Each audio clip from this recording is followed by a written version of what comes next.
Alrighty. So thank you everyone for making it today. We'll just do some brief introductions and get started.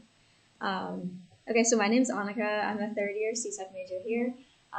And so I've always been interested in offensive security, and definitely doing CBTC and entering SRA has solidified that a ton. So I was a Red Team intern this past summer and will be returning there this summer, as well as an internship block with New Relic.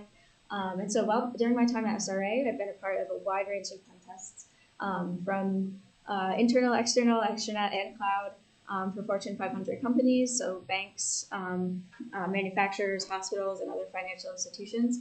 So I had a lot of really good experience, especially over this past summer. And so another big component to my experience is CBTC. So my sophomore year, I was lucky enough to make it on the team. And this year I was captain and will be for the upcoming season. So I was also the first female captain in RIT history, so that was really fun. And currently I'm doing research sponsored by the NSA in a PhD lab about stepping stone intrusion detection through encrypted protocols. And so that will be hopefully published at the end of this term. And so I just really love offensive security, and I'm excited to be presenting this today.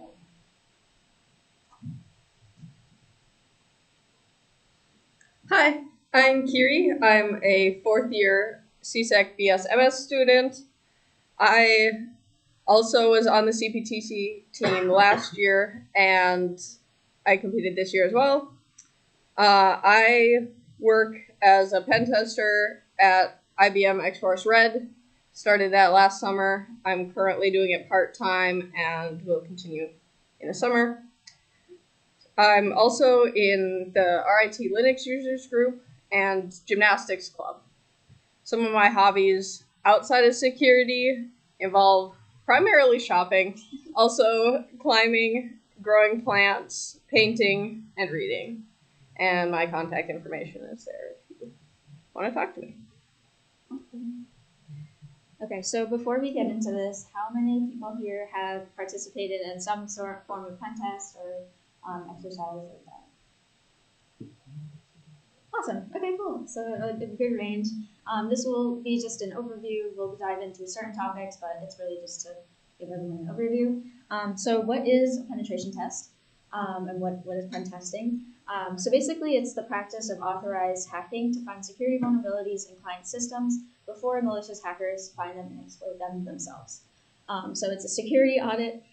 It's authorized. It's considered legal, ethical hacking, where you are proactively identifying these vulnerabilities, as opposed to reacting to them as an organization once a hacker does it themselves.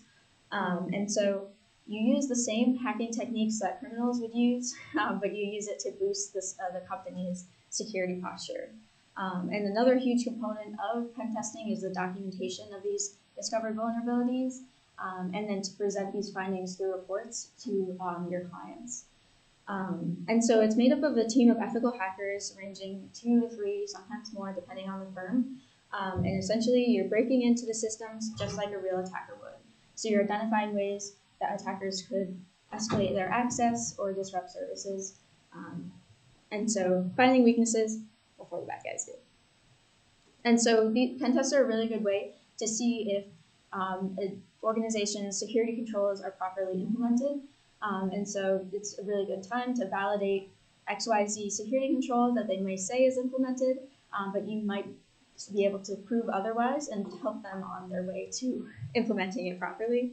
And so again, the goal of these pen tests is to allow these organizations to improve their security posture, and that allows for compliance, and so they do not have to deal with fines or other penalties. Promote trustworthiness to their customers, so you're helping them protect their customer data as well, and also to prevent these high-profile breaches that could further harm their reputation. So here is kind of a scope of some of the assessments that might be taking place in an organization. I think this graphic does a pretty good job of showing sort of the different categories and why these assessments differ. When you look at a blue team, that's a continuous, it's usually internal, and they're using like endpoint detection and SIEM tools to be able to be continuously monitoring the environment. But we're really going to be talking from red team on out. And so I know red team and pen testing can sometimes get mixed in as the same thing, but there's some distinct differences and why pen testing is unique. And so basically the main differences is the scope and the goals. And so red teams are more, usually your scope is much larger, you have much longer time periods, and you're trying to remain undetected. So maybe only a few key players at an organization is aware that you're doing this, whereas pen testing oftentimes are a lot more organization focused in terms of you have many more employees who are helping facilitate your access, there are your points of contact, and it's a more back and forth with the client. And so, yeah, the main differences between these two are that the pen testing has much more limited scope, and there's more awareness that you're performing this exercise. And so there's less of a goal of remaining undetected, but you still have to be very responsible in your client's environment. One thing that's important as you're doing a pen test is to follow a methodology so that you have a clear plan of what you're doing and when. Different companies will have different methodologies, but one useful one that's close to what we follow for CPTC is the Penetration Testing Execution Standard, or PTES. This outlines a common methodology that testers can use to structure their test. And this covers from initial contact with the client, which is the pre-engagement step, all the way through to the delivery of the report. Steps 4 through 6, vulnerability analysis, exploitation, and post-exploitation, are repeated throughout the active testing process. And as you do those steps, post-exploitation may uncover more vulnerabilities that you will then consider how you could exploit. And you'll go through that circular process throughout the time of your test until you think you've uncovered anything that you're going to find in your environment. We'll now talk about some of these steps in a bit more detail.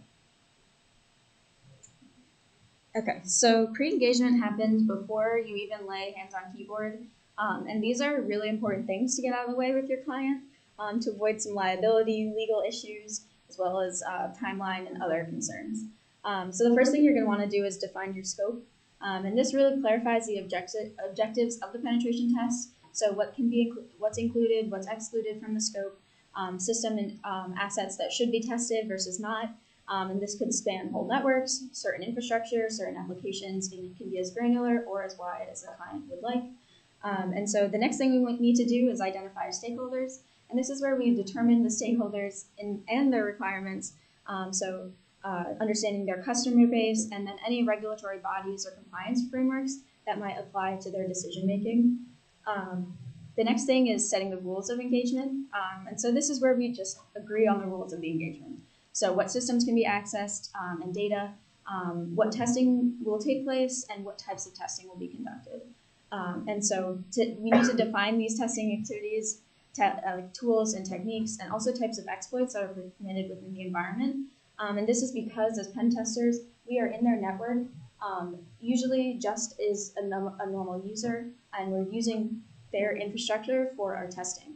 So we have to be sure that what we're doing is not going to impact business, just business in general. So we don't want any interruption of their daily needs as a business. So we need to be careful on what we're doing and make sure that we're all on the same page with our client. The next thing is legal and ethical considerations. And so this is where we really talk about liability and in case there's unintentional system disruption or some sort of business impacts. And so the legal concerns, especially when you're doing a physical pen test or social engineering, you may be caught doing something illegal without like having context of your contract with the client. So there have been times where pen testers get arrested because they're breaking into a building or on restricted floors or doing things that are overall just illegal. And so you basically need to have these legal documents, things all sorted out so that way you are able to basically get out of jail. And so we have to also commit to keeping customer information safe. So this means returning and destroying any sensitive data after tests So this is where we really define what they would like to do with that. So the next thing is really important, and this is just having your communication channels. When you're doing a pen test, you're going to have check-ins, you're going to have meetings with your client, and then there'll also be, some network problems, and so that you need someone that's going to help you provide access, and then also someone who's the point of contact that you are going to be submitting your report to, as well as any major updates. So throughout a pen test, since you're working on their environment, they might come to you and ask, did you do this action at this time? And you have to be able to tell them that was me or that wasn't me, because if it wasn't, that's some major implications. So this is another point where you need to have good documentation, to have good communication with your clients. And then finally is determining your budget and timeline. This is basically where you estimate the costs based on the scope size, resource needs, and also the testing duration. And basically this is where you outline your timeline for key dates of completion of different testing phases, and also when you're submitting your final report. I think the next one is enumeration. Oh. Let me see. Oh. So the next step in the process is passive enumeration. Before the active portions of the test, we want to gather data that will help us as we're doing our hands-on testing. The most important part of this is just to understand your target. So you may do open source intelligence or looking for OSINT, which can tell you things about the company structure, potential user accounts, and which user accounts might be high value within the organization or for the sake of your test. It could give you their email format, domain names that they might be using, and insight into what services you might find in the environment. What this mostly includes what any normal user on the internet could find. So if a malicious hacker were to be looking at this company as a target, you want to know what sort of things they would find, and you may want to include these findings in your report as well if you find sensitive information that you don't think should be public or that could be used to harm the company. The most important part of this step is that you're not directly interacting with the target. So you won't have network communication between your hosts and them other than just looking at their website and what information from other sources is available. You're not running scans or attempting to log into accounts that you think you might have found, things like that. So the purpose here is just to create your profile of the company, understand the environment, and if you're lucky, find some sensitive information that will help you in the next steps. There's a lot of things available online that you might be able to find about your target. The value of certain types of information depends on what the objectives of your test are. So, for example, if you're doing a physical test, it'll be a lot more important to look at the Google Maps Street View of the building, see what entrances they have, what cameras, where people tend to be going in and out, so that when you're trying to get in later, you maybe know some weaknesses of the system, or you just know the general layout of the building. For social engineering, you probably want to look for more things like their organization chart, go to LinkedIn, look for employees, so that you know who would be a good target for a phishing campaign if your client hasn't given you specific people to target. You never want to social engineer people that you are not authorized to social engineer. And some things may be more useful for network testing, such as what IP addresses they have, subdomains, and things like that. You want to understand the people who work there just in general, so that if you get into the environment and you find an account with credentials, you will be able to know, is this an account that has access to a lot of sensitive systems, such as a system administrator? Is it an executive? Or is it maybe a low-level employee that wouldn't have as much access? Another useful thing that you can do is look at their job postings. That'll often tell you about what sort of technologies they're using, because they'll say they're looking for a developer that has these specific skills or has worked with these technologies, and you can use that to plan out your test. And if the company has a GitHub or any publicly available code, then you can look for exposed API keys and endpoints, secrets that they might have left in the code, configuration files, and it can also tell you more about their tech stack, like what kind of dependencies and languages they're using. And this may be an avenue for finding a company email format, because they may have included it in the code or set to commit from a certain user.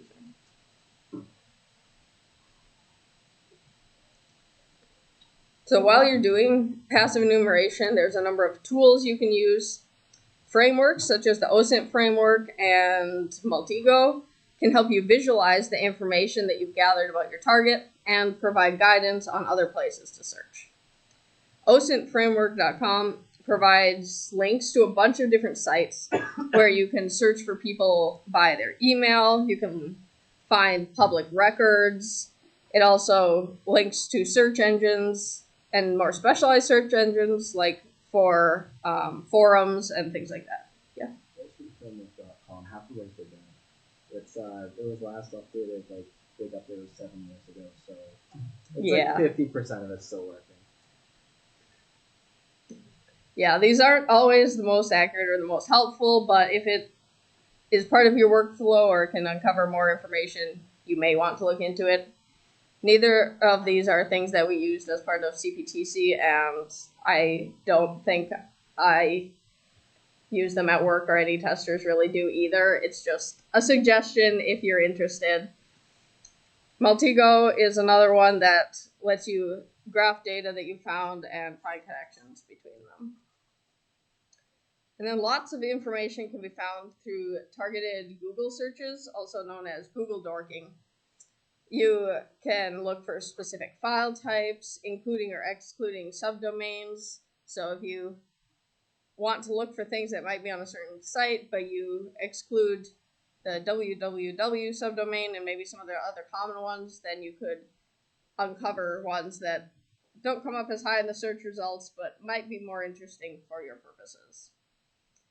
And you also might find employee manuals, network connection information, and other things like that that aren't meant to be public, but for some reason are. Any kind of employee handbooks could be really useful for a physical or social engineering test, because you know things about the dress code, maybe working hours, might include things like, it probably wouldn't include your badge format, but you might be able to find out what the badge looks like if they included a picture in there. Yeah. Instagram's a really good place to find badges. Yes, Instagram and LinkedIn posts of people when they're starting a new job. Look for those. Include some fun stuff. And then there's also specialized search engines like Shodan and Census, which are tools for searching for IoT devices and other devices connected to the internet. So you may find OpenSSH connections and things like that. And that can tell you about, what's exposed from that company. Now the next step is active enumeration. This is where you actually get to be hands-on with the target. You'll likely have some access to the infrastructure. They might provide you a testing box or provide you with IPs that you're allowed to use. And if this really depends on the type of test. So you could do like an internal network test where you're given a box already on their network, or it may be external where you're still acting as an outside attacker that doesn't have like employee level access. So that varies based on the goals of the test. Here you want to learn what the environment looks like. what services are available, all the hosts that are up, and confirm information that you found in OSINT that you maybe weren't sure, but you thought there might be this server or there might be this program running. You'll usually start out by running scans against the environment, such as an Nmap scan. This can also be requests to parts of the site that we know exist, but we don't have access to, like an admin page. And that would be considered a valid request because a user would interact with a site like that if they had the proper credentials. There's also malformed requests, which is sometimes how Nmap works. By seeing the error messages that a certain communication with a server or host returns, you can tell things like what operating system they're running, and Nmap scans also can tell us host names, services and versions, and even the vulnerabilities that might be associated with the specific versions of software that it thinks things are running. We obviously want to confirm this in greater detail later, but it's a starting point. Error messages on the website can also reveal back-end information. And then after our initial scans, you might want to do some brute forcing, which is throwing a lot of similar requests at something and hoping one of them will work. Say we have a username and we're trying to find the password. You'd use a list of passwords and run it against that login form, assuming that there's no account lockouts. You don't want to lock out legitimate users by doing a brute force attack. So we have to be real careful with this one, but if their policies allow it, it can be a good way to find credentials. Awesome. So here's a bit more of a dive into some of these tools. So Nmap, like we mentioned before, is honestly, Nmap or its equivalency is like usually the first step in any penetration test, because it really gives us a map of our client's environment. So we need to have a good comprehensive understanding of the assets and services that exist on the network, so that way we're able to move forward with attacking them. And so the Nmap provides a lot of features. We go in depth a little bit in the next slide. So SMB client is a great tool, basically querying file shares, and it allows us to see connections and transfers and inspect configurations that could expose more enumeration opportunities. Crackmap exec is a kind of thought of as like a Swiss Army knife for pen testers. It conducts really good enumeration and some host exploitation. It has a lot of different applications within Windows and Active Directory environments. LDAP search is, again, good for querying LDAP. So this gives us like a good idea of the users, groups, and other types of organizational structures. So we can have another good understanding of user environments and things like that. And then SMB map is another good tool for SMB-based resources, looking at permissions and other potential vulnerabilities within their systems. So Nmap, this just dives into what the typical Nmap scan may look like, and also diving into some of the options. I would say maybe the most important component to this is the timing. So a huge part of pen testing is that this is a client service, and so we need to be super cautious about the speed that we send requests. And so typically the most vulnerable systems are going to be the least able to load balance, i.e. probably legacy. And so we have to be really slow and steady on our scanning, because otherwise we might take down a critical system and then what? Like you're just kind of left to pick up the pieces, and we need to be responsible in our client's environment. So the next is SV, which is service scans. So this just gives us insights into the open ports, the services running on these ports, and insights for further exploitation, versions, things like that. UDP is really good for identifying services that rely on UDP, and it requires root privileges because we can directly interact with network sockets and bypass some security restrictions. TAC-PN is good because it disables ping, which means that Nmap will continue to scan all hosts regardless of its responsiveness to a ping. So this again gives us a more thorough insight of the network assets. TAC-P or TAC-P-TAC is good for looking at one port, a list of ports, or every port on a system. When you're doing enumeration, it's really good if there's some key hosts that you see. Doing a full port scan on a pen test is great because, again, there might be hidden services, there might be things running on random ports, and so it's really important for your if you've identified a few key services to do full port scans. TAC-SC basically allows you to use NOP scripts, so there's a lot of really good targeted scripts for vulnerability scanning and different protocols like DNS, HTTPS, and HTTP as well, FTP, SMB, SMTP. There's a ton on there. And then TAC-IO, there's different variations of this, but it allows you to simultaneously scan multiple hosts.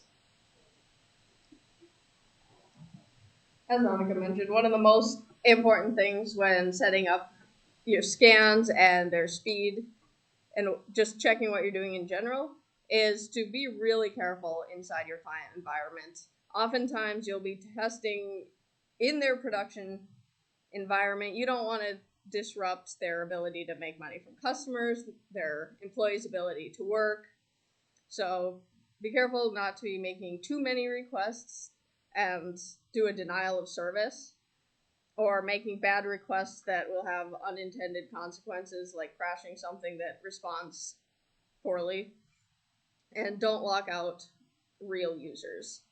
If you find something that you think might be vulnerable to something like a denial of service attack, you will not test it. You can talk to the client and ask, we think we might have this vulnerability. Do you want us to test this, or will this cause problems? And if they say no, you can include that in the report as a testing limitation and just say we weren't able to check for this thing because of the environment, and we thought it might have consequences that we didn't want. Did this? Oh, it's gonna go one at a time. Oh, this. Okay. Let's.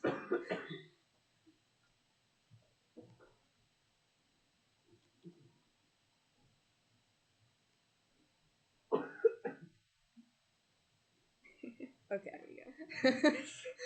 So, after our enumeration is done, we now know enough about the environment that we can start the exploitation phase. We want to categorize what assets we found through Nmap scans or other things and think about how hard they are to access and what might be high priority targets. We'll analyze scans to find potential pivot points into the environment and can run advanced scans at this point to look for certain things that we would expect based on the technologies used. So,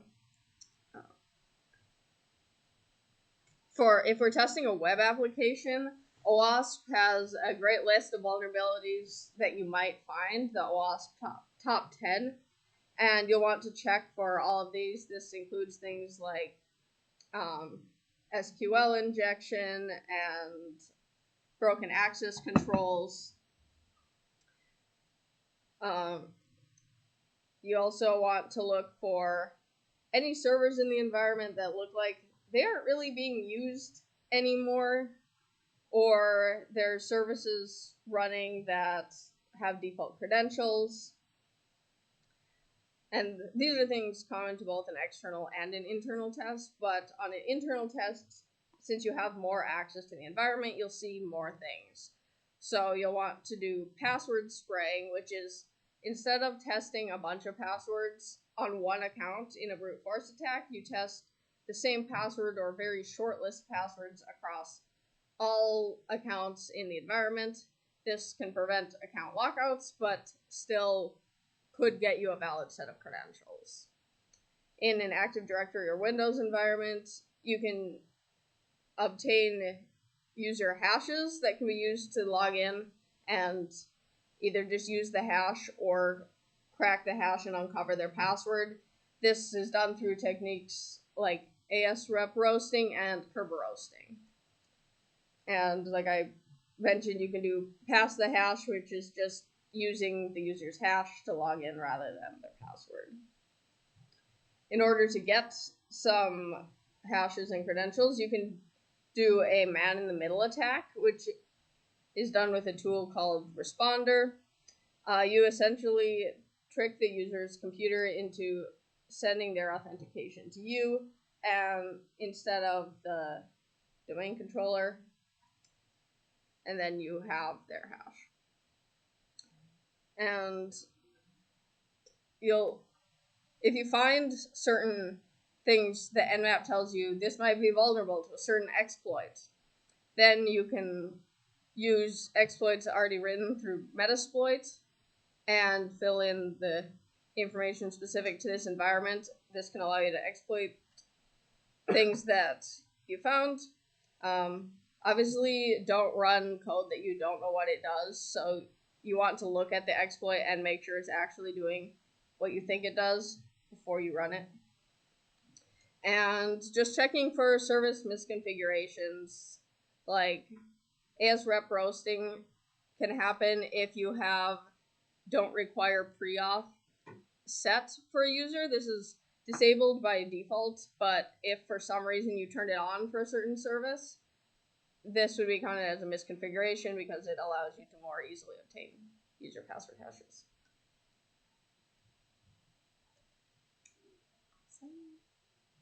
So once we have a foothold in a system, it's time to pivot. So basically, this is where you use systems that you have already compromised as a way to penetrate deeper into the network through exploitation of adjacent systems.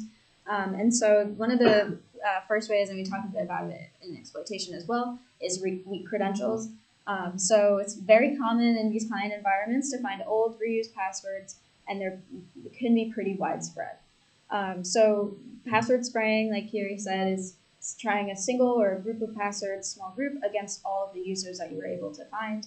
And then hash cracking, roasting, basically cracking password hashes in service accounts, an Active Directory with SPNs, service principal names, and this is offline. ASREP roasting, again, is another way to steal password hashes of user accounts with Kerberos pre-authentication disabled, and this is also offline. And again, pass the hash, moving laterally without cracking, and just using NTLM hash. And so the next thing you can do is abuse SSH keys that you may have discovered, and that can also lead you to more accounts and more persistent access. Tunneling and proxying is very common as well. And so there's tools that allow you to create encrypted channels to these compromised hosts, and that allows you to oftentimes bypass some traffic or firewalls and network restrictions. And so you can also go through new protocols or less common protocols like DNS or things like that the firewalls may not block explicitly. And so basically you can allow this to proxy through compromised hosts, and then once you're there, you're able to scan for new hosts and services that maybe you weren't able to scan for when you were on a different network, different firewall. So you are able to get into more internal networks and then reassess what you're actually able to see there. And so yeah, so basically you can see you might acquire new access to hosts that were previously blocked. So Privesk is kind of the end goal, I guess, for the hacking side of pen testing, and that is where you can show your client and what services and what attack propagation pathway you were able to gain root or system level privilege access. So essentially, Privesk, for those who may not know, it's just the elevation of rights and privileges beyond what was traditionally assigned for that user or system, and so you get higher privileges than what you're allowed to, and then you can use that to exploit and gain access to more systems as well. So SUID and GUID binaries allow users to execute a program with the permissions of the file owner or group owner. So you get elevated privileges through executing through a different binary file. And so this can allow for temporary privilege escalation from a normal user if there's misconfigurations. And so again, misconfigurations is a pretty common thing. And so using this to your advantage, so essentially it lacks file permissions, weak access controls, misconfigured service accounts, default credentials, and any number of other insecure network configurations. And although this is less common, there can be some kernel level exploits, and so whatever the OS is based off of, sometimes you can get more intense system control. But a little less common. So this is where once your pen test is complete, you might be reaching the end of your week or whatever your contract says, and it's time to clean up your environment and the client's environment. And so this is where you need to utilize your documentation throughout the pen test to say, this is where I made changes, this is where I maybe did this or that, I might have changed something on a portal. So this is where you go back and remove anything that you might have created. So the first thing is removing persistence. And the idea is, as a whole, to leave the environment in the same state that you arrived in. And so it's super important to do this because if you open some sort of channel, maybe you're running a C2 infrastructure or some other malicious activity, you have to cut down and break down all of those ports or services or anything that you were running within your environment, because our goal is to make the client system safer and not to open up vulnerabilities within their system as we're leaving. And so kill all shells, and any files that you created you must remove them. The goal is to not create files. Sometimes it might be absolutely necessary to prove that you have access, but as a whole, try to not create new files and data on the client's network. And then you also have to safely destroy any client data that you may have obtained throughout the assessment, and make sure that all your changes are essentially reversed. So this is the part of pen testing that when you're a hacker and part of your job is hacking, reporting can seem maybe not as exciting, but is actually just as important, it's just as important, if not more so important, than the actual hacking itself. And so it's AKA the $20,000 piece of paper. And this is because this is the primary deliverable that you give your client at the end of the day, at the end of your pen test. And so this is where you write everything, you show what you found, your findings, and so it's critical to your job function. And so explain what you found, how you found it, why it's important, and how to fix it. So this is not just stating vulnerabilities, but what the actual business impact is. And you might find findings that seem straightforward to you, that it's silly that they were there in the first place, but depending on the client's organization structure, there might be some lacking of the technical context. And this is where we have to present findings with great detail and provide thorough documentation for replication. And so there might be certain organizations where their IT department is small and they might not have many security people and they're just doing their best. So this is where we give them specific details to go through and replicate what we found and then give them remediations for that. So providing them with thorough documentation for replication is key. And it also proves to the client that that vulnerability actually exists. So if you don't provide enough in-depth replication, then they can just say, oh, we couldn't find it, it's not there. And so that doesn't help anyone. So being detailed and really helping the client to find the stuff. So the next thing is being professional. These are expensive contracts. Pen testing is very expensive service. And so we have to make sure that we're upholding our professionality.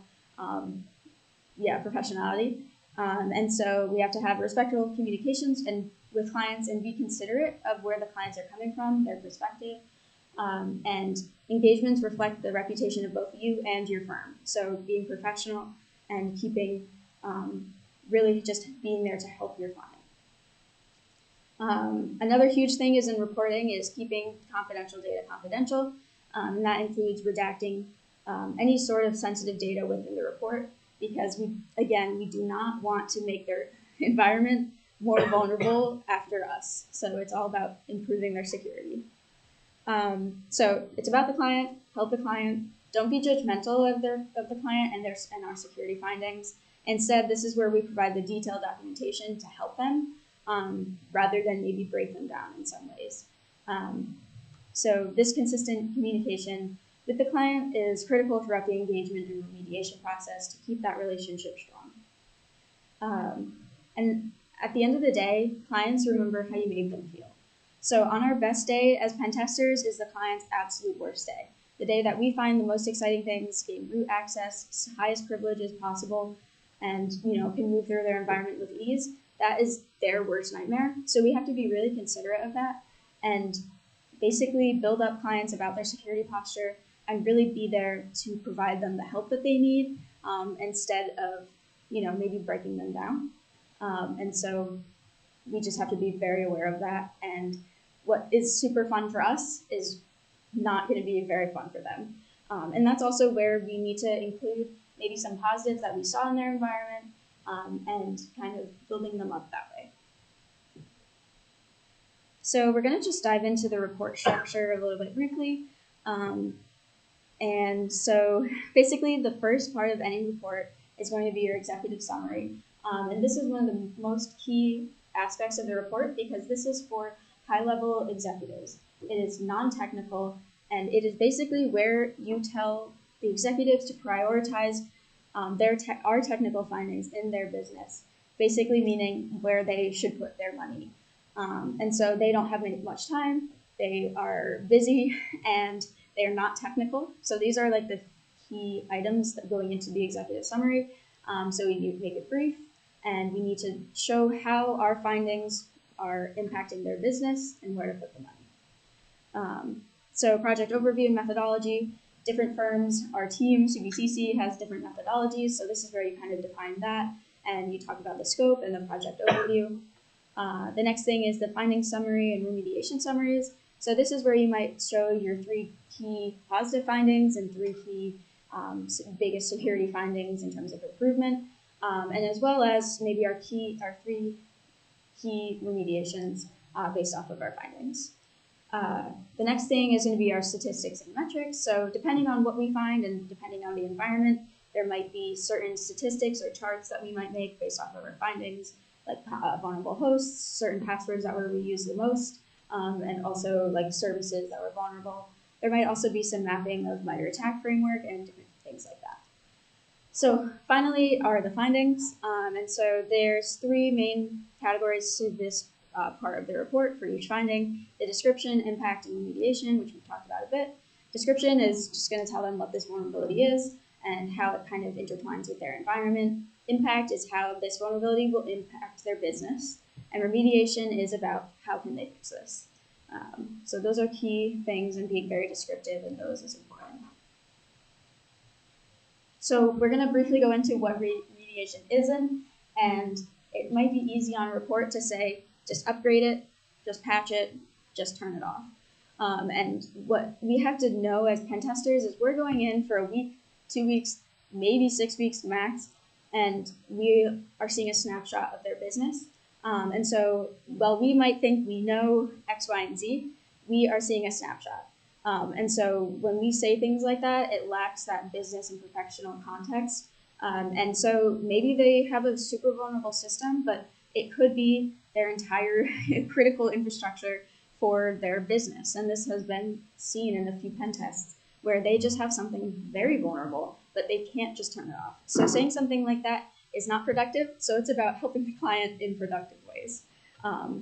And so, like, again, it's not that simple.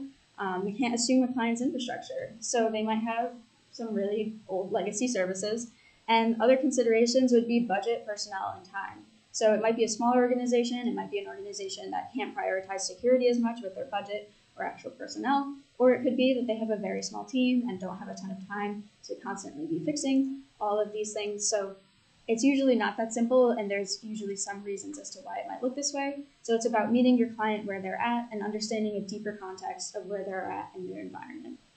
And this is why we want to provide multiple potential remediations with a lot of detail. And so this is just to further help them, because this is a paid service and we are there to help them. And so these recommendations for remediations come from having insights as being both a builder and defender. So there's a lot of skill set over a large amount of time that comes into these consultants. So if you want to learn more, there's RVAP, which is the RIT Vulnerability Assessment and Penetration Testing Interest Group. So they have a Discord. I just closed the speaker notes. That was not a good idea. Let me see. One second. Yeah, I'm gonna get it. Let's see. Here we go. Awesome. And then, let's see, is that going to talk to CPTC? So as a captain, I'm going to do a little talk about what CPTC is. So it's basically a competition that's a simulation of a real-life pen test. You act as a team of consultants, and you're authorized to hack clients' environments to find vulnerabilities. So this past year was an airport that had real airport infrastructure. Last year was a hotel, and in previous years it's been all types of different businesses. It's a really fun experience, and so we're looking to build out our team during this spring preseason. So we're looking a lot for Windows, compliance, cloud, and DevOps. So if this is something that interests you, feel free to reach out to me if you have any questions or want to be considered for a part of the team. It's a really fun time, and we're focusing a lot on just offensive security. And there's a lot of certifications. Here's just a few to, build up your skills in the pen testing arena. So thank you so much.